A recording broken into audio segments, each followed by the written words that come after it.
সন্দেশখালী কাণ্ডে এবিপি আনন্দর senior vice president Suman দের বিরুদ্ধে পুলিশের এফআইআর মামলায় হাইকোর্টে ধাক্কা খেল রাজ্য সরকার। পুলিশের গোটা তদন্ত প্রক্রিয়ার ওপর অন্তর্বর্তী স্থগিতাদেশ দিল কলকাতা হাইকোর্ট।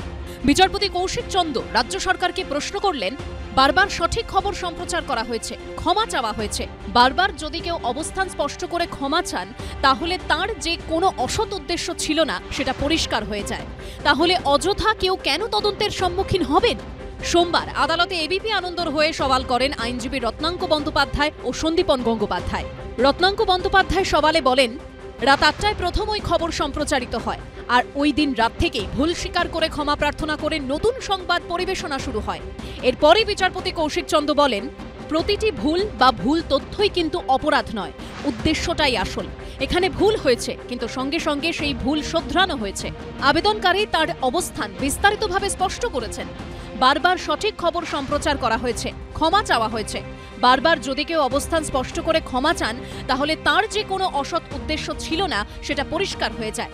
অযথা কেউ কেন তদন্তের সম্মুখীন হবেন? আজকে কোর্ট ৩ মাসের জন্য স্টে করেছে the FIR, further proceedings in the FIR, আর অ্যাফিডেভিট ডিরেকশনস দিয়েছে স্টেটকে to file affidavits within 6 weeks. এর আগে শুক্রবার এই মামলার শুনানিতে আদালতে এবিপি আনন্দর আইনজীবী বলেন, ৩ জন অভিযুক্তকে গ্রেপ্তার করা হয়েছে। ২ জনের জামিনের বিরোধিতা করা হয়নি বলে ঘণ্টাখানেক সঙ্গে সমান অনুষ্ঠানে সম্প্রচার করা হয়। পুলিশ এর বিরোধিতা করে। ৪ ঘণ্টার মধ্যে নতুন করে পরিবর্তিত সংবাদ সম্প্রচার করা হয়।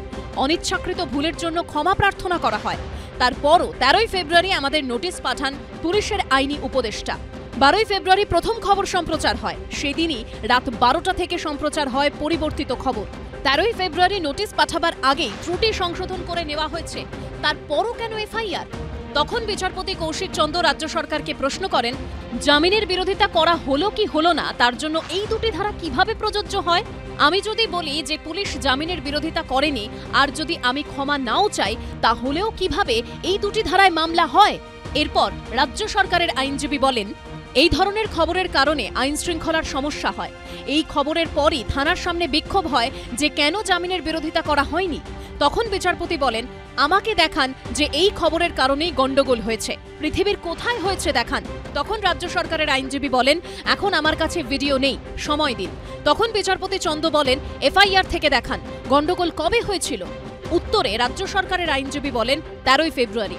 পাল্টা এবিপি আনন্দর আইনজীবী বলেন, ১২ই ফেব্রুয়ারি থেকেই ক্ষমা প্রার্থনা শুরু করা হয়েছিল।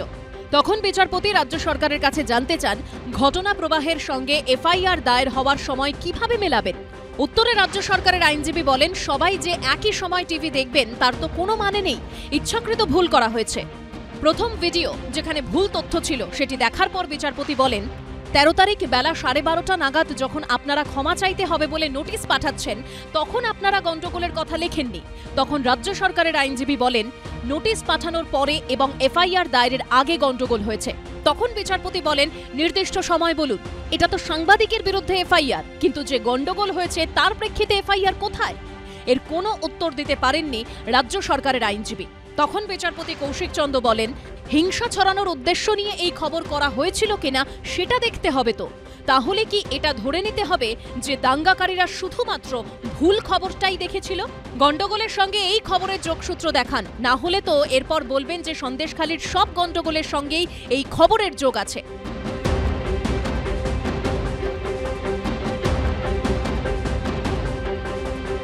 মহামান্য কলকাতা হাইকোর্ট যা বলেছেন তার উপর কোনো বক্তব্য রাখতে চাই না।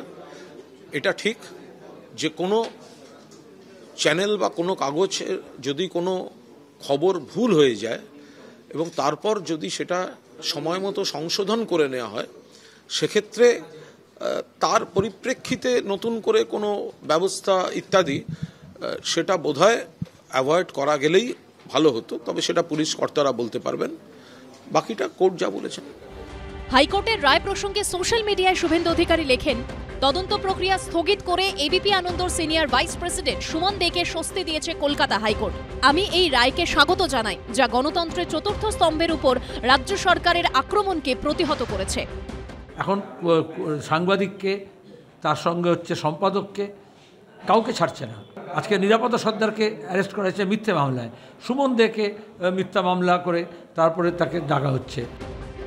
বিজেপি রাজ্য সভাপতি সুকান্ত মজুমদার সোশ্যাল মিডিয়ায় লিখেছেন, এবিপি আনন্দ সিনিয়র ভাইস প্রেসিডেন্ট সুমনদের বিরুদ্ধে তদন্ত প্রক্রিয়ায় কলকাতা হাইকোর্টের অন্তর্বর্তী স্থগিতাদেশ রাজ্য সরকারের কাছে বড় ধাক্কা। বাংলায় স্বাধীন ও নিরপেক্ষ সংবাদ মাধ্যমকে আরও এগিয়ে যাওয়ার জন্য আমাদের দাবি আরও জোরালো হবে।